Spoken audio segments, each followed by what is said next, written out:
नवी मुंबई येथील अविदीपती दास या युवकाला पनवेल तालुक्यातील वाजेगाव येथील आशा की किरण रिहॅब सेंटरमध्ये त्याच्या इच्छेविरुद्ध डांबून ठेवण्यात आल्याचा धक्कादायक आरोप समोर आला आहे। संबंधित युवकावर केंद्रामध्ये मानसिक व शारीरिक अत्याचार होत असल्याचाही आरोप करण्यात आला असून या प्रकरणामुळे परिसरात खळबळ उडाली आहे।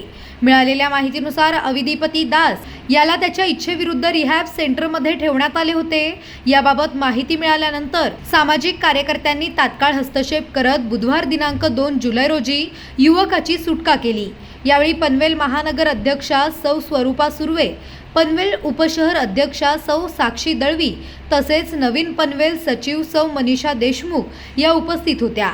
या घटनेमुळे संबंधित रिहॅब सेंटरच्या कार्यपद्धतीवर गंभीर प्रश्नचिन्ह उपस्थित झाले असून युवकाला इच्छेविरुद्ध ठेवण्यात आले होते का, तसेच त्याच्यावर कथित अत्याचार झाले होते का याची सखोल चौकशी करण्याची मागणी होत आहे। संबंधित प्रकरणात प्रशासन आणि पोलिसांनी तात्काळ लक्ष घालून सत्य समोर आणावे अशी मागणी नागरिकांकडून व्यक्त केली जात आहे। पनवेल, नवी मुंबई आणि रायगड जिल्ह्यातील ताज्या बातम्या आणि नवीन घडामोडी पाहण्यासाठी सबस्क्राइब करा कोकण संध्या न्यूज।